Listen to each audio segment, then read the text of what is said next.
Hello friends, आइए आपका Shiv classes कुंदुरखी में बहुत बहुत स्वागत। टेंस, जैसा कि हम सभी लोग जानते हैं, टेंस होता है समय और कार्य दोनों को मिलाकर। Tense equal to time plus action, मतलब समय और कार्य जब दोनों को एक साथ मिलाया जाता है तो उसे कहते हैं टेंस। टेंस होता है तीन प्रकार का: present tense, past tense and future tense. वर्तमान काल, भूतकाल और भविष्य काल। वर्तमान काल के चार भाग होते हैं: present indefinite tense, present continuous tense, present perfect tense and present perfect continuous tense. तो आइए देखते हैं सबसे पहला प्रेजेंट टेंस का पहला है प्रेजेंट इंडेफिनिट टेंस, वर्तमान अनिश्चित काल। ऐसा काल जिसमें समय वर्तमान में है लेकिन निश्चित नहीं है। जैसे अब इसमें चार सेंटेंस होते हैं, हर एक टेंस में चार सेंटेंस होते हैं: affirmative sentence, negative sentence, interrogative sentence और interrogative negative sentence. Affirmative sentence साधारण वाक्य, निगेटिव सेंटेंस नकारात्मक वाक्य, इंट्रोगेटिव सेंटेंस प्रश्नवाचक वाक्य और इंट्रोगेटिव निगेटिव प्रश्नवाचक नकारात्मक वाक्य। तो अब आइए देखते हैं रूल्स। रूल नंबर वन कहता है एक वचन कर्ता सिंगुलर सब्जेक्ट के साथ यस या ईएस लगाया जाता है। एक वचन कर्ता के साथ यस या ईएस लगाया जाता है। अब एक वचन कर्ता है कौन कौन से? तो किसी भी टेंस में एक वचन कर्ता होते हैं प्रोनाउन को लेकर, अगर देखा जाए प्रोनाउन को लेकर साथ साथ। तो पहला होता है ही, सी, इट या किसी का नाम। तो ही का मतलब होता है वह, ये होता है पुल्लिंग के लिए, और सी का मतलब भी वह, ये होता है स्त्रीलिंग, ये होता है स्त्रीलिंग के लिए। अब इट का मतलब भी होता है वह, लेकिन यह निर्जीव वस्तुओं के लिए होता है। तो ही, सी, इट या किसी का नाम, ये सारे क्या है? Singular subject. इनके सब के साथ में यस या ईएस लगाया जाएगा। तो यस या ईएस लगाते तो हैं, लेकिन क्यों लगाते हैं ये जानना बहुत जरूरी है, क्योंकि कोई भी क्रिया हमेशा प्लूरल फॉर्म में होती है। कोई भी वर्ब, जितनी भी वर्ब्स है, all verbs are plural, all verbs are plural in English language. जैसे गो का मतलब जाना। अब ये जो जाना क्रिया है यहाँ जैसे आया है, राम बाजार जाता है। तो राम किसी का नाम है इसलिए हो गया एक वचन, सिंगुलर सब्जेक्ट। राम किसी का नाम है इसलिए सिंगुलर सब्जेक्ट हो गया। अब इसके साथ क्रिया आई है वर्ब, जाना, और जाना कोई भी वर्ब हमेशा प्लूरल सब्जेक्ट में होती है। तो अब यहाँ पे सब्जेक्ट सिंगुलर है और वर्ब हमेशा प्लूरल होती है। तो क्या सिंगुलर सब्जेक्ट के साथ प्लूरल वर्ब आ सकती है? कभी नहीं आ सकती। इसीलिए यहाँ पे एस या एस लगाते हैं ताकि ये भी सिंगुलर बन जाए, सिंगुलर सब्जेक्ट के साथ सिंगुलर वर्ब। तो यहाँ पे सब्जेक्ट सिंगुलर है इसलिए सिंगुलर वर्ब बनाने के लिए यस या एस लगाया जाता है। ऐसे और सारे एग्जांपल हैं, जैसे मैं खाना खाता हूँ, जैसे मैं खाना खाता हूँ। अब यहाँ मैं आई प्लूरल माना जाता है, इंग्लिश में आई प्लूरल माना जाता है। तो अब इसका नियम है बहुवचन कर्ता प्लूरल सब्जेक्ट के साथ यस या एस लगाते हैं। बहुवचन कर्ता होते कौन कौन से हैं? आई, बी, यू और दे। आई का मतलब मैं, बी मतलब हम, यू मतलब तुम और दे मतलब वे। ये सारे सब्जेक्ट प्लूरल सब्जेक्ट होते हैं। अब इनके साथ यस या एस क्यों नहीं लगाया जाता? क्योंकि all verbs are plural in English. सारी क्रियाएं इंग्लिश में बहुवचन होती हैं। अब ये ऑलरेडी बहुवचन है तो इनके साथ यस या एस लगाने की जरूरत नहीं है। जैसे मैं खाना खाता हूँ तो आई ईट फूड। अब यहाँ आई बहुवचन करता है, आई जो है ये बहुवचन करता है, इसलिए ईट खाना एक वर्ब है और ये हमेशा प्लूरल होती है, इसलिए आई के साथ एस या एस लगाने की जरूरत नहीं है, क्योंकि ऑलरेडी दोनों का सामंजस्य बैठ रहा है, इसलिए आई ईट फूड। ऐसे और एग्जांपल होते हैं, वह बाजार जाते हैं तो दे, अब दे प्लूरल सब्जेक्ट है, अब दे के साथ यस या एस लगाने की जरूरत नहीं है, तो दे गो टू मार्केट। आइए और एग्जांपल्स देखते हैं, जैसे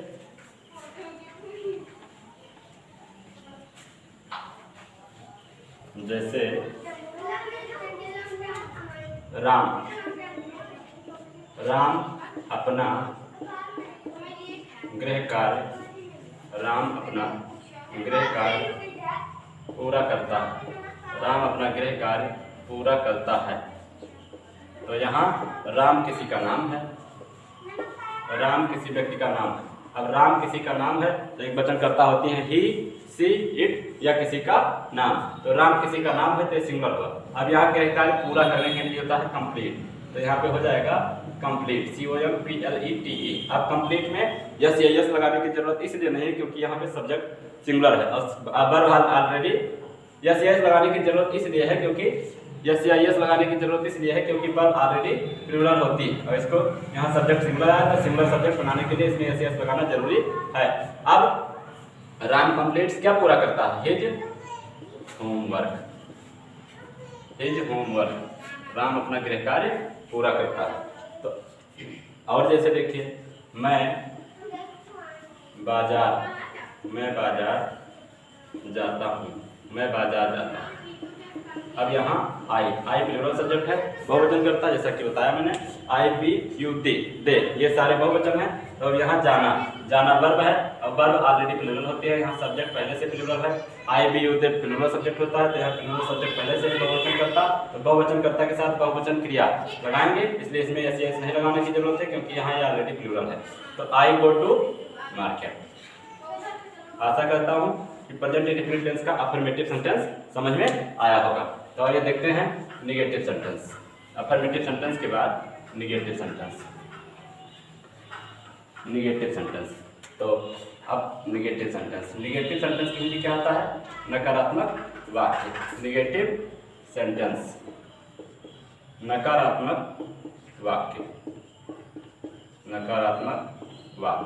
नकारात्मक वाक्य का नियम है इस टेंस के लिए, प्रेजेंट इंडेफिनिट टेंस के लिए नकारात्मक वाक्य का नियम है कि नियम नंबर 1 नियम है एक वचनकर्ता के साथ नियम। एक वचनकर्ता कौन कौन से हैं? ही सी इट या किसी का नाम। एक वचनकर्ता के साथ डज नॉट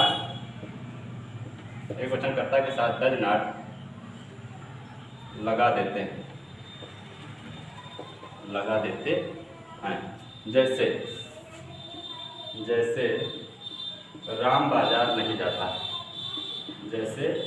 राम बाजार नहीं जाता। अब यहाँ डज नॉट क्यों लगाया गया? क्योंकि डू या डज जो है, जैसे अब राम सिंगुलर सब्जेक्ट है, एक वचन करता है, इसके साथ डज इसलिए लगाया गया क्योंकि डू कोई वर्ब, डू मतलब करना, ये भी एक प्रकार की वर्ब है और वर्ब ऑलरेडी प्लूरल होती है, बहुवचन। इसलिए यहाँ पे राम बहुवचन है तो इसको एक वचन बनाने के लिए इसमें यस या यस लगाया गया। तो राम डज नॉट, अब निगेटिव है इसलिए नॉट लगाएंगे। Ram does not go to market. अब यहाँ अफर्मेटिव सेंटेंस में यस या यस यहाँ गो के बाद लगना चाहिए क्योंकि राम एक वचन है, तो यस या यस गो क्रिया के बाद लगता है इसको सिंगुलर बनाने के लिए। अब वही यस या यस यहाँ आ गया, इसलिए इसमें अब नहीं लगाएंगे। ऐसे और देखिए, वो सीता भोजन पकाती है।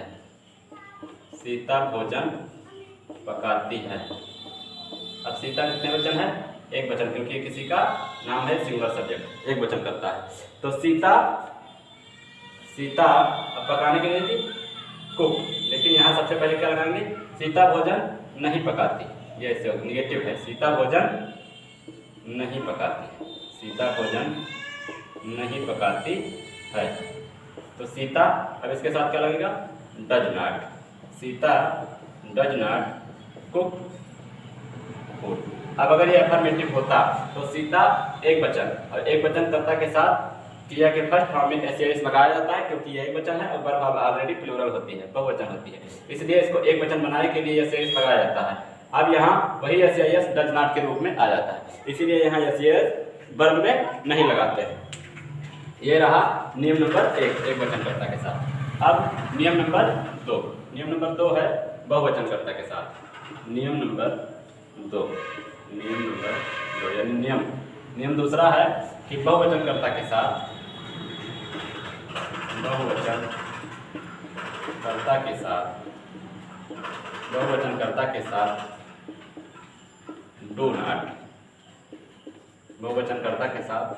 डू नॉट लगाते हैं। और यहाँ एस एस नहीं लगेगा क्योंकि अफर्मेटिव सेंटेंस में एक वचन कर्ता के साथ एस एस नहीं लगता था। जैसे मैं बाजार नहीं जाता हूँ। अब आई भी यू दे बहुवचन है तो आई प्लूरल सब्जेक्ट है, इसके साथ नहीं के लिए क्या लगाएंगे, डू नॉट। क्यों डू नॉट लगाएंगे, क्योंकि ये प्लूरल सब्जेक्ट है और अफर्मेटिव सेंटेंस में प्लूरल सब्जेक्ट के साथ यस यस नहीं लगता था, इसीलिए यहाँ डू नॉट लगा। तो I do not go to market, I do not go to market. ऐसे वह बाजार नहीं जाते हैं, नहीं जाते हैं। तो दे अब चूंकि दे प्लूरल सब्जेक्ट है इसलिए यहाँ पे क्या लगेगा, do not. They do not go to market, they do not go to market. ये रहा निगेटिव सेंटेंस। इसके बाद आइए देखते हैं इंट्रोगेटिव सेंटेंस, प्रश्नवाचक वाक्य। प्रश्नवाचक वाक्य दो तरह के होते हैं, आइए देखते हैं इंट्रोगेटिव सेंटेंस। इंट्रोगेटिव सेंटेंस, प्रश्नवाचक वाक्य। प्रश्नवाचक वाक्य ये दो तरह के होते हैं, एक ऐसे प्रश्नवाचक वाक्य जो क्या से शुरू होते हैं, और एक ऐसे प्रश्नवाचक वाक्य जिनमें कोई प्रश्नवाचक शब्द वाक्य के बीच में आता है। जैसे नियम नंबर 1, नियम नंबर 1 होता है नियम 1 ये कहता है कि जब कोई वाक्य क्या से शुरू होता है, जैसे नियम होता है क्या से शुरू होने वाले वाक्यों के लिए, क्या से शुरू होने वाले वाक्यों में, क्या से शुरू होने वाले वाक्यों में डू या डज, क्योंकि इस टेंस की हेल्पिंग वर्ब क्या है, डू या डज। एक वचनकर्ता के साथ डज और बहुवचनकर्ता के साथ डू। तो क्या से शुरू होने वाले वाक्यों में डू या डज को सबसे पहले लिख देते हैं, डू या डज को सबसे पहले लिखते हैं, सबसे पहले लिख देते हैं। जैसे अब डू या डज, कहाँ डू आएगा कहाँ डज आएगा। अगर कर्ता एक वचन होगा तो वहाँ पे आगे डज आएगा, अगर कर्ता बहुवचन होगा तो वहाँ डू आगे आएगा। जैसे क्या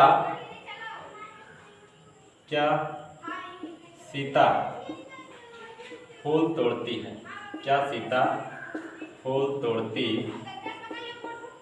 है।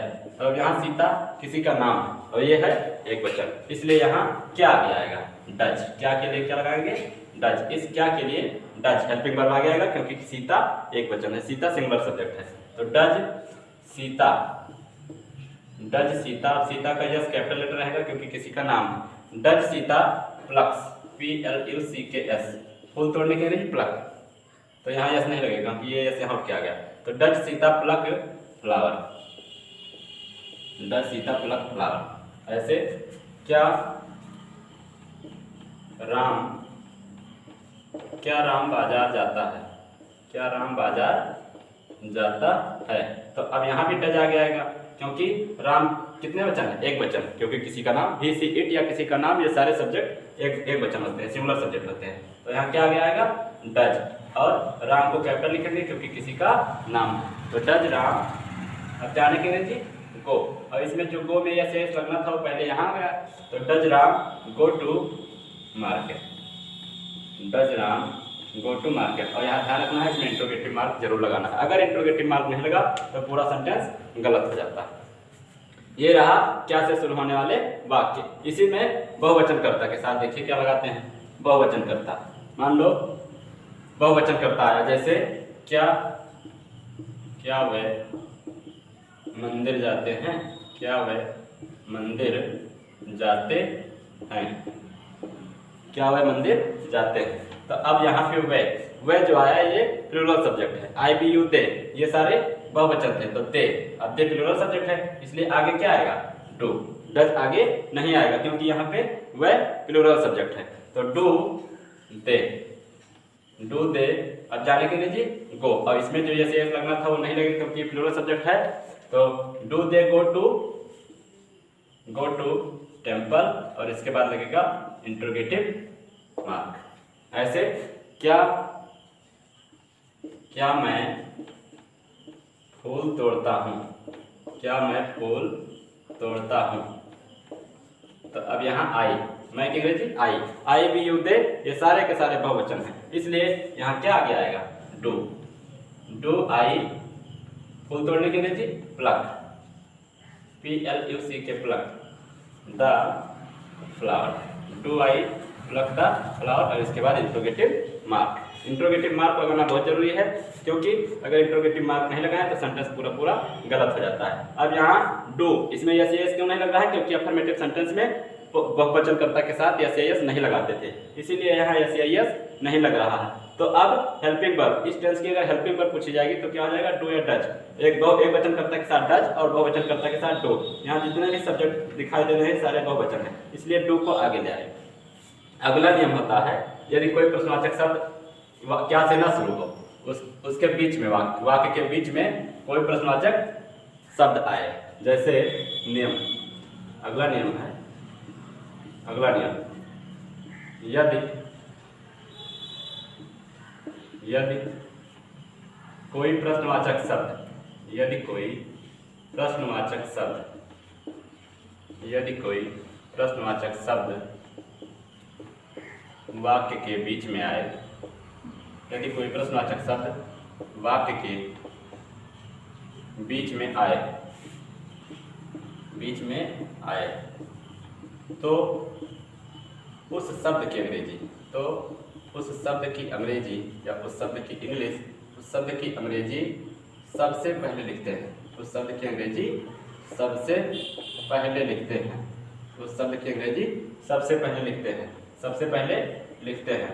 उसके बाद वही काम होता है डू या डज, जैसे आगे आता था इंट्रोगेटिव सेंटेंस में, वैसे करते हैं। ठीक, तो सबसे पहले अगर कोई वाक्य क्या से शुरू हुआ तो उसमें डू या डज को आगे ले आते हैं, और अगर किसी वाक्य में प्रश्नवाचक शब्द वाक्य के बीच में आया तो उस शब्द के अंग्रेजी, जो प्रश्नवाचक शब्द आया है उसकी अंग्रेजी सबसे पहले लिख देते हैं। जैसे राम बाजार क्यों जाता है, राम बाजार क्यों जाता है, तो सबसे पहले यहाँ क्यों, अब क्यों की अंग्रेजी क्या होती है व्हाई, तो सबसे पहले क्या आगे लाएंगे व्हाई, और व्हाई के बाद ध्यान रखना है कि अगर सब्जेक्ट एक वचन है तो व्हाई के बाद डज लगेगा, और अगर सब्जेक्ट बहुवचन है तो व्हाई के बाद डू लगेगा। तो यहाँ सब्जेक्ट राम, और राम क्या है एक वचन, इसलिए राम, व्हाई के बाद क्या लगेगा डज, तो व्हाई के बाद लगेगा डज, व्हाई डज, अब उसके बाद राम। अब राम का पहला लेटर कैपिटल इसलिए क्योंकि किसी का नाम है, तो व्हाई डज राम। अब क्या करता है राम, बाजार जाता है, तो why does Ram go to market, why does Ram go to market. अब यहाँ डज ही क्यों आया, क्योंकि निगेटिव सेंटेंस में डज नॉट और डू नॉट लगता था सिंगुलर सब्जेक्ट के साथ, एक वचनकर्ता के साथ डज नॉट लगता था, और अफर्मेटिव सेंटेंस में एक वचनकर्ता के साथ यस या यस लगता था।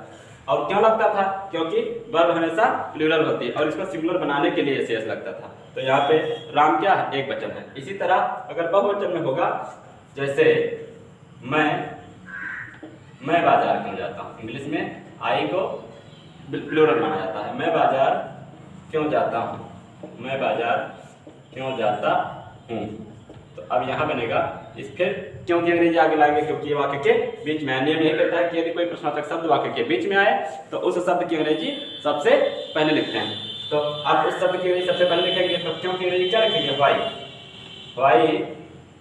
अब इसके बाद ध्यान रखना है कि ये बहुवचन करता है, इसलिए डज नहीं आएगा, इसलिए क्या आएगा do, why do I go to market, why do I go to market, और यहाँ प्रश्नवाचक चिन्ह। अब यहाँ डू क्यों लगाया गया, क्योंकि आई प्लूरल सब्जेक्ट है, और प्लूरल सब्जेक्ट के साथ क्या लगना चाहिए डू, क्योंकि प्लूरल सब्जेक्ट में अफर्मेटिव सेंटेंस में यस यस नहीं लगाया जाता था। क्यों नहीं लगाया जाता था, क्योंकि वर्ब हमेशा प्लूरल होती है और प्लूरल सब्जेक्ट एक वचनकर्ता के साथ हमेशा वर्ब अपनी मूल अवस्था में आती है।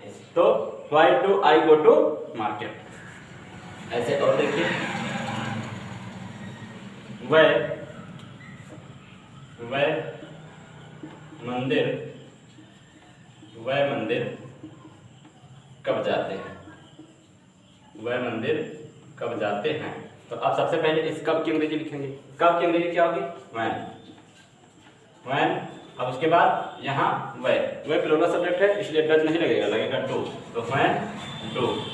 अब वह के लिए क्या लिखेंगे दे, when डू दे, और जाने के लिए गो, और कहाँ जाते हैं टू टेम्पल, वह मंदिर कब जाते हैं। अब यहाँ डू क्यों लगा, क्योंकि यहाँ सब्जेक्ट प्लूरल है। इसी तरह हम मंदिर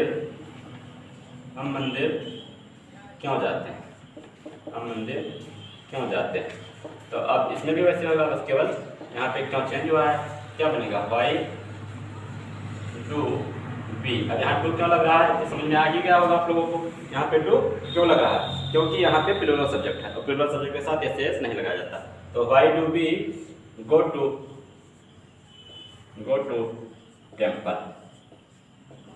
ये रहा इंट्रोगेटिव सेंटेंस। आशा करते हैं कि आपको इंट्रोगेटिव सेंटेंस अच्छे से समझ में आया होगा। अब इसके बाद आता है इंट्रोगेटिव निगेटिव सेंटेंस। इसके बाद आता है इंट्रोगेटिव निगेटिव सेंटेंस, प्रश्नवाचक नकारात्मक वाक्य। ऐसा वाक्य जिसमें प्रश्न भी पूछा जाए और निगेशन भी दर्शाया जाए, मतलब निगेटिव भी दर्शाया जाए। जैसे interrogative negative, interrogative negative sentence, interrogative negative sentence मतलब प्रश्नवाचक भी हो और नकारात्मक भी हो। प्रश्नवाचक नकारात्मक वाक्य, प्रश्नवाचक नकारात्मक हो। जैसे अब इसमें नियम क्या होता है, नियम इसमें भी वही नियम होता है कि एक वचनकर्ता के साथ डू नॉट, एक वचनकर्ता के साथ डज को सबसे पहले ले आते हैं अगर क्या से वाक्य शुरू हुआ, और बहुवचनकर्ता में नियम वही रहेगा बिल्कुल सेम। बस यही करना है कि हेल्पिंग वर्ब के बाद नॉट लगा देना है। जैसे नियम, जैसे सीता मंदिर क्यों नहीं जाती है। अब उसमें क्यों जाती है और यहाँ हो गया क्यों नहीं जाती है। इतना क्यों ध्यान रखना है कि यहाँ क्यों के बाद क्या आ गया, नहीं। अब सीता एक वचन है, सीता एक वचन है, इसलिए यहाँ क्यों के लिए सबसे पहले लिखेंगे, क्योंकि वाक्य के बीच में कोई प्रश्नवाचक शब्द आया है तो उस शब्द के लिए सबसे पहले लिखते हैं। यही नियम में लिखवाया गया था, तो सबसे पहले क्या लिखेंगे वाई, और उसके बाद सीता एक वचन है इसलिए लिखेंगे क्या डज, क्योंकि सीता एक वचन है। तो वाई डज सीता, सीता का पहला लेटर कैपिटल रहेगा, वाई डज सीता। अब उसके बाद why does Sita, Sita subject के बाद नॉट लगा देते हैं, तो why does Sita not go to temple, why does Sita not go to temple. ऐसे मान लो है क्या राम बाजार नहीं जाता, क्या राम बाजार नहीं जाता। मान लो ऐसे क्या राम बाजार नहीं जाता, तो अब यहाँ क्या भी है और नहीं भी है, इंट्रोगेटिव निगेटिव हो गया। अब ये उस टाइप का हो गया कि जब कोई प्रश्नवाचक शब्द क्या से शुरू होता था, तो जब क्या से शुरू होता था तो सब्जेक्ट के अकॉर्डिंग डू या डज को पहले लगा देते थे। अगर सब्जेक्ट एक वचन है तो डज को पहले लिखते थे, अगर सब्जेक्ट बहुवचन है तो डू को पहले लिखते थे। तो यहाँ सब्जेक्ट बहुवचन एक वचन है इसलिए क्या आ गया डज, उसके बाद राम, और सब्जेक्ट के बाद लगा देना है नॉट, तो does Ram not go to market. ऐसे अगर क्या एक बहुवचन में आया, क्या वे मंदिर नहीं जाते, क्या वे मंदिर नहीं जाते। तो अब यहाँ क्या आएगा आगे डू, क्योंकि ये बहुवचन करता है। डू दे अब दे के बाद क्या लग जाएगा not, do they not go to temple, do they not go to temple. आशा करते हैं प्रेजेंट इंडेफिनिट टेंस अच्छे से समझ में आ गया होगा। प्रेजेंट टेंस की हेल्पिंग वर्ब अगर पूछा जाए तो क्या हो जाएगा डू या डज, और नियम एक वचनकर्ता के साथ यस लगाते हैं और बहुवचनकर्ता के साथ यस या यस नहीं लगाते हैं। धन्यवाद दोस्तों।